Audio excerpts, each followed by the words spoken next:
Dan darah dari lidahnya ini dioleskan di dinding-dinding penjara. Dan yang paling parahnya guys, dia juga mengiris kemaluannya pakai silet di dalam sel tahanan khususnya.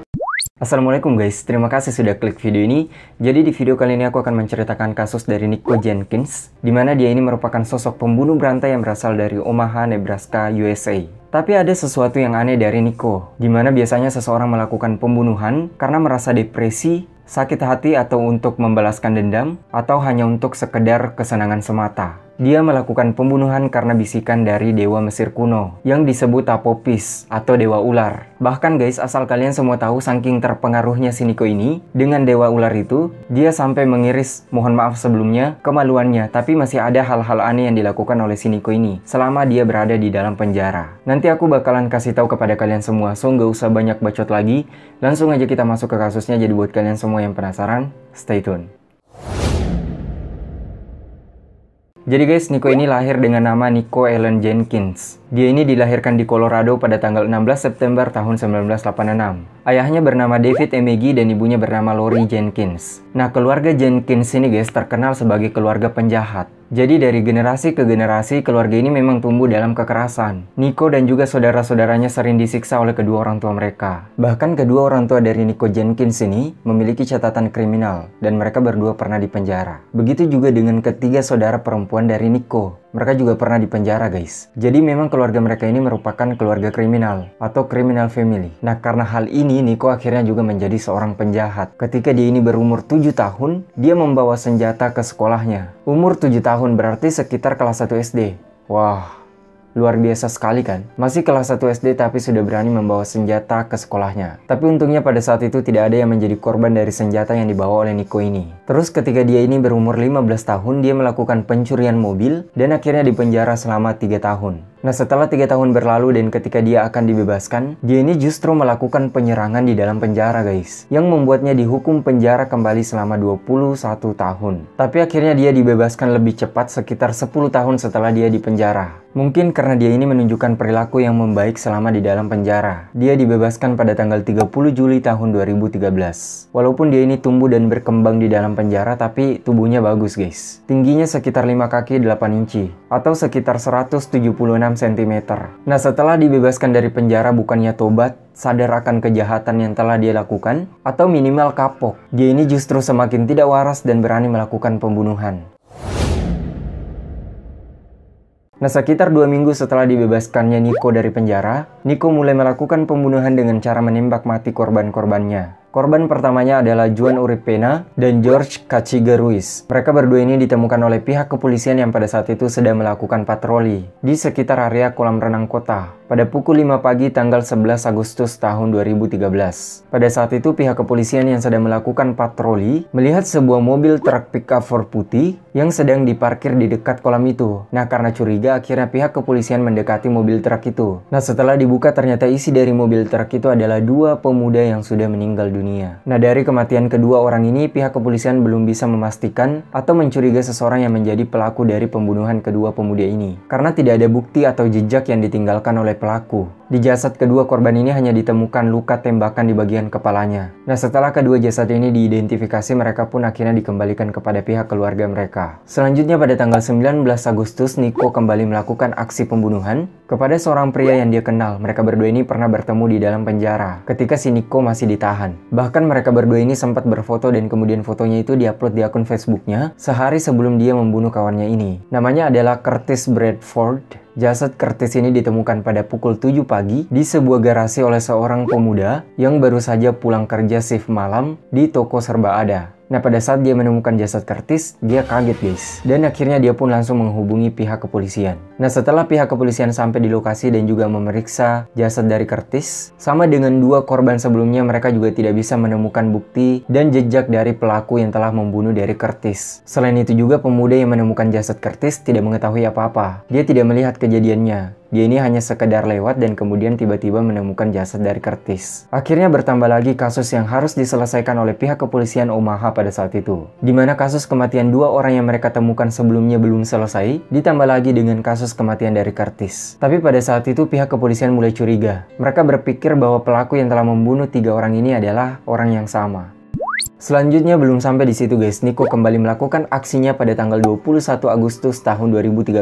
Kali ini korbannya bukan seorang pria tapi seorang ibu muda. Namanya Andrea Kruger. Cara pembunuhannya sama seperti dengan korban-korban sebelumnya. Andrea juga ditembak berkali-kali. Jasad Andrea ini ditemukan sekitar pukul 2:15 dini hari. Dimana pada saat itu ada seseorang yang mendengar suara tembakan dan langsung menghubungi pihak kepolisian. Dan setelah pihak kepolisian sampai di lokasi suara tembakan itu, mereka menemukan tubuh Andrea yang sudah tewas tergeletak di jalan dengan beberapa luka tembakan. Mungkin kalian semua bertanya kenapa Andrea keluar rumah pada pukul 2 pagi. Jadi dia ini mau pulang ke rumahnya guys setelah bekerja di Barbarat Omaha. Dia ini sempat rekam kamera CCTV sedang menutup pintu tempat dia bekerja pada pukul 1:47 dini hari. Cuman sayangnya dia ini bertemu dengan Nico di jalan ketika dia hendak pulang ke rumahnya, yang akhirnya membuatnya meninggal dunia pada saat itu. Dia ditembak 3 kali di bagian kepala dan juga 1 di bagian dadanya. Sebenarnya pada saat itu si Andrea ini sempat meminta kepada Nico untuk dibebaskan. Tapi yang namanya penjahat tidak punya hati guys. Dia tidak mungkin melewatkan kesempatannya untuk membunuh Andrea. Nah, Nico ini telah membunuh 4 orang selama 10 hari dengan cara acak di Omaha. Dan pembunuhannya ini merupakan kasus pembunuhan terbesar di negara bagian itu. Karena memang di negara bagian Nebraska ini jarang terjadi pembunuhan guys. Nah akhirnya guys, setelah kasus pembunuhan Andrea, pihak kepolisian menemukan bukti yang kuat untuk mengetahui siapa pelaku yang telah membunuh Andrea. Karena ternyata di lokasi pembunuhan Andrea ada sebuah CCTV. Polisi pun segera melihat isi dari rekaman CCTV itu. Dan di dalam rekaman itu terlihat seorang pria bertato dan botak menembak Andrea sampai mati dan kemudian dia pergi menggunakan mobil. Tapi pada saat itu pihak kepolisian belum tahu kalau pria itu adalah Nico. Jadi untuk menemukan pria yang ada di dalam rekaman CCTV itu, pihak kepolisian mengecek plat mobil yang digunakan pelaku yang telah membunuh Andrea. Dan akhirnya lokasi mobil itu berhasil ditemukan di 40th Street.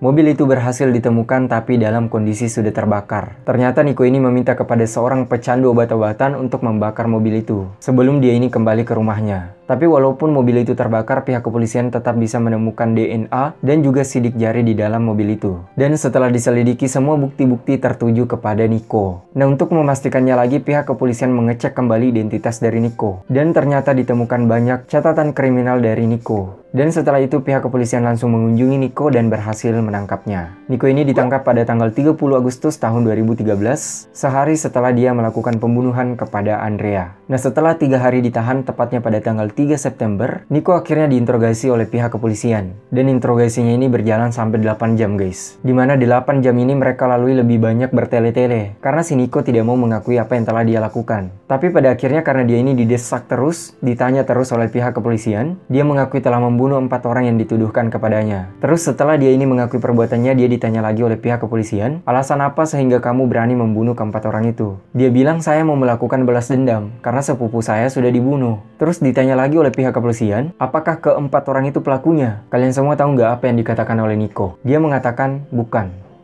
Bukan keempat orang ini pelakunya. Terus kenapa 4 orang ini yang dibunuh guys? Sementara mereka ini tidak ada hubungannya dengan sepupu Nico. Akhirnya ditanya lagi, didesak lagi oleh pihak kepolisian, sampai akhirnya dia ini mengatakan bahwa alasan saya membunuh karena dia ini disuruh oleh dewa Mesir kuno atau Apopis yang wujudnya seperti ular besar. Dia bilang kalau pembunuhan itu adalah pengorbanan untuk dewa itu. Semakin tidak masuk akal kan jawaban dari Nico ini? Dan walaupun benar itu adalah bisikan dari dewa ular, kenapa juga dewa ular ini jauh-jauh memilih orang Amerika? Sementara di Arab, di Mesir masih banyak orang. Tapi guys, pada akhirnya alasan dari Nico ini tidak terlalu penting. Yang terpenting bagi pihak kepolisian adalah Nico sudah mengakui perbuatannya, bahwa dialah yang telah membunuh keempat orang itu dengan cara menembak mereka. Dia pun akhirnya resmi menjadi terdakwa atas 4 kasus pembunuhan. Jadi guys, setelah dia mengakui perbuatannya, Nico ini dituntut 12 kasus, 4 dakwaan pembunuhan tingkat pertama, 4 dakwaan penggunaan senjata mematikan untuk melakukan kejahatan, dan juga 4 dakwaan memiliki senjata mematikan. Sementara Nico ini tidak termasuk orang yang dibolehkan untuk memiliki senjata mematikan. Penyelesaian dari kasus Nico ini bisa dibilang cukup panjang guys, karena persidangannya baru dilaksanakan pada tanggal 16 April tahun 2014. Sekitar 6 bulan setelah dia ditangkap oleh pihak kepolisian. Terjadi penundaan yang cukup lama karena melihat melihat kondisi dari Nico yang terlihat seperti seseorang yang tidak waras. Setelah dinyatakan bisa diadili, baru persidangannya dilaksanakan. Di dalam persidangan, Nico ini mewakili dirinya sendiri di bawah bimbingan pengacara penasehat. Di dalam pengadilan itu juga dihadiri 2 keluarga korban dari 4 korban yang telah dibunuh oleh Nico. Yang hadir pada saat itu adalah ayah Andrea dan juga ibu dari Bradford. Nah, sepanjang persidangan, Nico ini masih mengakui bahwa dia membunuh karena bisikan dari Dewa Ular. Dia ini juga suka tertawa di dalam pengadilan ketika jaksa menceritakan rincian kematian dari para korbannya. Tapi dia tetap mengaku di dalam pengadilan bahwa dia ini waras. Dia akhirnya divonis hukuman mati dan akan dieksekusi pada tanggal 11 Agustus tahun 2014. Tapi pada akhirnya ditunda sampai batas waktu yang tidak ditentukan karena dia ini dianggap tidak waras. Menurut psikolog, Nico ini diperkirakan kemungkinan besar mengidap skizofrenia. Jadi kalau di negara bagian Nebraska guys, memang sepertinya ada aturan untuk orang-orang yang akan dieksekusi mati. Jadi kalau orang yang tidak waras tidak bisa dieksekusi mati, harus ditunggu sampai dia waras. Akhirnya pada tanggal 29 Juli, Hakim Peter Battalion memerintahkan agar Nico ini ditempatkan di Rumah Sakit Jiwa Lincoln Regional Center sampai dia benar-benar membaik. Tapi guys, perintah dari hakim ini ditolak oleh pejabat pusat regional dengan alasan bahwa rumah sakitnya kekurangan keamanan. Tapi dokter siap merawat Nico di penjara Lincoln. Nah, di dalam penjara Lincoln ini guys, Nico melakukan aksi yang sangat-sangat tidak bisa dibayangkan, tepatnya pada tahun 2015, di mana dia ini mengukir angka 666 di dahinya. Cuman pada saat dia mengukirnya melihat cermin, jadinya bukan 666 tapi malah menjadi 999. Terus beberapa bulan kemudian setelah dia ini mengukir dahinya, dia kembali lagi melakukan aksi yang sangat-sangat aneh. Dia mengiris lidahnya agar berbentuk seperti lidah ular. Jadi kayak dibelah menjadi 2. Dan darah dari lidahnya ini dioleskan di dinding-dinding penjara. Dan yang paling parahnya guys, dia juga mengiris kemaluannya pakai silet di dalam sel tahanan khususnya. Wah, apa coba tujuannya? Mungkin dia benar-benar sudah sangat terinspirasi untuk menjadi ular. Tidak ada yang tahu bagaimana caranya dia ini bisa mendapatkan dan juga membawa silet masuk ke dalam sel khusus tahanannya. Bahkan sipir penjara saja tidak tahu guys. Cuman pada saat dia ini melakukan aksinya, dia ketahuan oleh pihak kepolisian. Dia pun langsung dihentikan dan diberikan perawatan. Dari aksi mengerikannya ini, dia pun mendapatkan 27 jahitan di bagian kemaluannya. Entah kapan Nico ini akan menjalani eksekusi mati, sama sekali tidak ada yang tahu. Yang jelas eksekusi itu akan dilaksanakan ketika si Nico ini sudah waras. Nico ini guys merupakan orang ke-11 yang divonis hukuman mati dari negara bagian Nebraska. Jadi penjahat di negara itu memang terbilang sedikit. Tidak seperti negara-negara Amerika yang lainnya. Nah guys, itulah kasus dari Nico Jenkins, seseorang yang tega membunuh 4 orang karena disuruh atau diperintah oleh Dewa Ular Mesir. Kalau mau dipikir-pikir memang tidak masuk akal, tapi itulah alasan yang dikatakan oleh Nico. Aku berharap semoga tidak ada lagi orang-orang yang mendapat bisikan-bisikan aneh dari dewa-dewa manapun itu, seperti apa yang dialami oleh Nico ini. Dan juga semoga korban-korban dari Nico ini diberikan tempat terindah di sisi Allah Subhanahu wa Ta'ala. Aku juga mau sampaikan tetap waspada guys, dan juga jangan mencontoh apa yang telah dilakukan oleh Nico ini. Dan semoga kita hidup dalam keluarga dan juga lingkungan yang baik. So, semoga video kali ini bermanfaat buat kalian semua. Kalau kalian suka video ini, jangan lupa like, share juga kepada teman-teman kalian semua.